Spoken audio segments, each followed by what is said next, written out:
ओम शांति। आज 4 अक्टूबर 2024 का मुरली चिंतन है। आज मीठे बाप दादाजी ने कहा, मीठे बच्चे, तुम जितना जितना बाप को प्यार से याद करेंगे उतना आशीर्वाद मिलेगी। बाप करते जाएंगे। बाबा ने कहा, आशीर्वाद कोई मांगने की चीज नहीं है। अभी तक हम क्या करते आए? हम पर कृपा करो, हम पर आशीर्वाद करो, हमने बहुत बहुत गुरु बनाए, सबसे आशीर्वाद मांगते रहे। मंदिरों में जाते थे, वहां पर भी मांगते रहे। अपना ही अपना ही बखान करते रहे कि हम पापी हैं, नीच हैं, आप सर्वगुण संपन्न हो। अब तक सिर्फ मांगते आए। बाबा कहते हैं अब आपको मांगना नहीं है, आशीर्वाद आपको लेनी है। आशीर्वाद यानी कि ऊंचे पद की प्राप्ति करनी। तो उसके लिए हमें क्या करना है? बाबा को बहुत सच्चाई और सफाई से याद करना है। बाबा कहते हैं बाबा को बहुत प्यार से याद करना।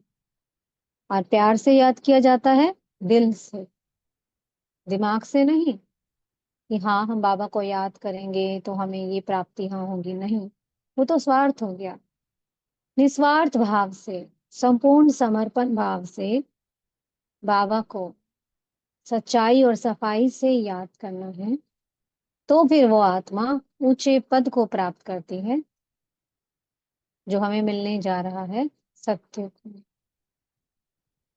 सत्युग में लक्ष्मी नारायण भी हैं, उनसे नीचे पद वाले साहूकार भी हैं, उनकी प्रजा भी है, प्रजा की प्रजा भी है। सब नंबरवार हैं, लेकिन पद का तो फर्क है। इसलिए बाबा कहते हैं अगर आशीर्वाद लेनी है, अगर ऊंचे पद की प्राप्ति करनी है, महाराजा महारानी बनना है, लक्ष्मी नारायण बनना है, तो मुझे बहुत बहुत प्यार से याद करो।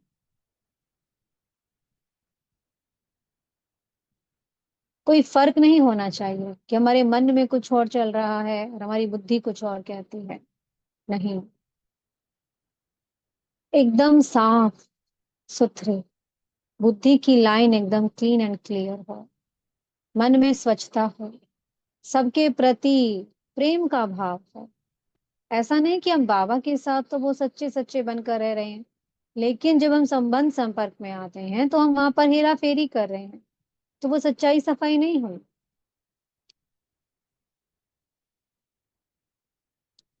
क्योंकि जहां पर अगर हम गलत काम कर रहे हैं, किसी को दुख दे रहे हैं, किसी को तंग कर रहे हैं, किसी के साथ धोखाधड़ी कर रहे हैं, तो फिर परमात्मा की आशीर्वाद नहीं मिलती है, फिर वो योग नहीं लगता।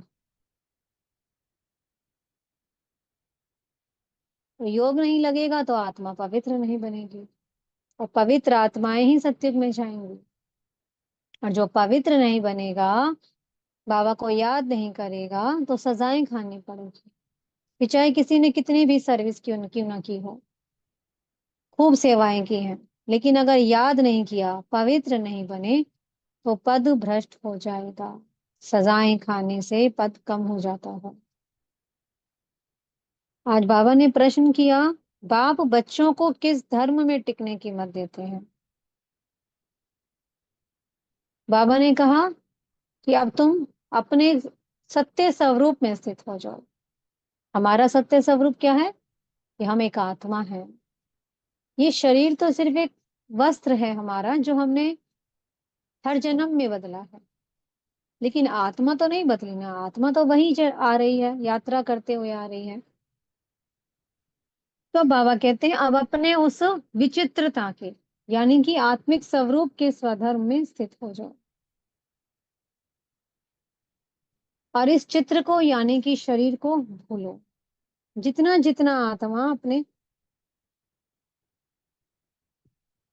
इस विदेही अवस्था में स्थित होगी, उतना उतना अपना शांति के स्वधर्म में स्थित होती जाएगी। और फिर वो शांति का स्वागर स्वतः ही याद आएगा। उसको याद करने की मेहनत भी नहीं करनी पड़ेगी। सिर्फ अपने को आत्मा निश्चय करो। बाबा रोज मुरली में कहते हैं कि अपने को आत्मा समझ, मुझे एक परमात्मा को याद करो। तो सारे जो जन्मों जन्मों का, 63 जन्मों का जो बोझा है वो कट जाएगा, सारे पाप कट जाएंगे, सारे हिसाब किताब चुकतो हो जाएंगे। सिर्फ अपने को आत्मा समझ, उसे परमात्मा को याद करना है। देह को तो बहुत जन्मों से याद करते आए, देह के संबंधों को याद करते आए, क्या मिला? दुखी मिला ना। कोई हमने मुक्ति पा ली या हमें कुछ प्राप्तियां हो गई, और भी नीचे गिरते आए। क्योंकि जिनको याद किया जाता है तो उनके गुण अवगुण हम में आते हैं, और अब तो किसी में कोई गुण है ही नहीं। तो जो उनमें कमियां हैं, खामियां हैं, वो हम में आती जाती हैं। बाबा इस समय क्या कहते हैं? मुझे एक को याद करो। वो गुणों का सागर है, सर्वशक्तियों का ये सागर है। तो हम जितना उसको याद करेंगे तो ईश्वरीय गुण हम में धारण होंगे, हमारे दैवीय गुण हमें इमर्ज होते चले जाएंगे, जो हमारी आत्मा में ही विद्यमान है। तो इसलिए हमें उस एक को याद करना है, ताकि उस एक की याद से ईश्वरीय संस्कार हम में आए। वो गुणों का सागर है, ईश्वरीय गुण हम में समाये। इसलिए विदेही बन जाओ, क्योंकि अब हम सबको विदेही बनकर उस विदेही के साथ जाना है। अब सबको घर जाना है। विनाश सामने खड़ा है, तैयारियां खूब हो चुकी हैं, बाबा रोज मुरली में कह रहे हैं। तो इसलिए अपने विचित्रता में आ जाओ, चित्र का भान छोड़ते जाओ। आज एक और प्रश्न किया, भगवान भी ड्रामा अनुसार किस बात के लिए बंधा है? बाबा भी ड्रामा के बंधन में आते हैं। हम सब तो आ गए ड्रामा में बंधे हुए हैं, पूरे 84 जन्मों की यात्रा करते आए हैं। सतो प्रधान थे हम, फिर सतो बने, फिर रजो बने, फिर तमो बने, तमो प्रधान बन गए। कहाँ तो पारस बुद्धि थे और अब कैसे बन गए? पत्थर बुद्धि बन गए। कहाँ तो पवित्र थे, कहाँ पतित बन गए। लेकिन सिर्फ एक परम आत्मा है जो ना मनुष्य बनते हैं, ना वो देवता बनते हैं, कभी किसी देह का आधार नहीं लेते। सत्युग त्रेता में हम क्या बनते हैं? देवता रहते हैं। और द्वापर कलयुग में हम क्या बन जाते हैं? देवता से मनुष्य बन जाते हैं। मनुष्य यानी कि पतित बन जाते हैं, देवता यानी कि पवित्र। तो अब बाबा हाँ आते हैं इस पुरुषोत्तम संगम युग पर, वो हमें फिर से पतित से पावन बनाते हैं, तमो प्रधान से हमें सतो प्रधान बनाते हैं। इसलिए वो रोज कहते हैं, बार बार कहते हैं, अपने को आत्मा समझ, मुझे याद कर। क्योंकि याद से ही हमारी आत्मा सतो प्रधान बनेगी। तो जैसी आत्मा बनती है वैसे ही शरीर मिलता है। जब आत्मा सतो प्रधान बनेगी, गोल्डन एजेट बनेगी, वैसे ही हमें फिर गोल्डन एजेट कंचन काया मिलेगी।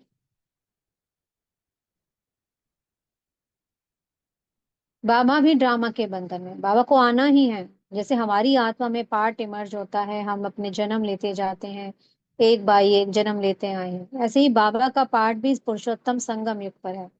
जब संगम युग आने का समय होता है तब बाबा की आत्मा में वो पार्ट इमर्ज हो जाता है कि अब मुझे जाना है, बच्चों को घर लेकर के आना है, सबको पवित्र बनाना है। क्योंकि वही एवर प्योर है, वही आत्मा एवर प्योर है, क्योंकि वो हर बंधन से सदा न्यारी रहती है, कभी प्रकृति के बंधन में नहीं आती, कभी किसी शरीर का आधार नहीं लेती है।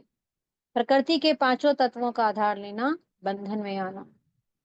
जैसे जैसे आत्मा शरीर में आती है वैसे वैसे उसकी कलाएं कम होती जाती हैं, जन्म बाय जन्म नीचे उतरती जाती है। तो सिर्फ एक परमात्मा शिव है जो कभी शरीर में नहीं आते, इसलिए वो सदा एवर प्योर है।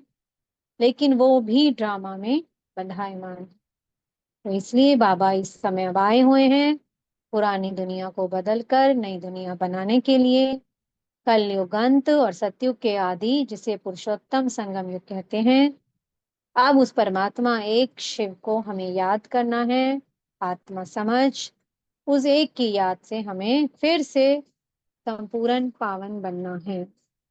और पावन बनकर पहले हम सब घर जाएंगे, और घर से फिर हम नई दुनिया में आएंगे। जो बाबा हमारे लिए बना रहे हैं। और बाबा ने एक और बात कही आज, पढ़ाई बहुत अच्छे से करनी है। जैसे लौकिक पढ़ाई करते हैं तो उसमें भी टीचर को पता रहता है ना कि कौन बच्चा कितनी पढ़ाई कर रहा है, कौन कितना नहीं कर रहा है। टीचर को सब पता रहता है। तो यहाँ पर हमारे बाबा टीचर रूप में हमें पढ़ा रहे हैं।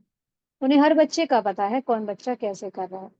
जो फुल पास होंगे वो लक्ष्मी नारायण बनेंगे, और जो नापास हो जाएंगे वो राम राम राज्य में आएंगे, यानी कि सत्रेता में आएंगे, राम की दुनिया में, जिसे राम और सीता की चंद्रवंशी राजधानी कहते हैं।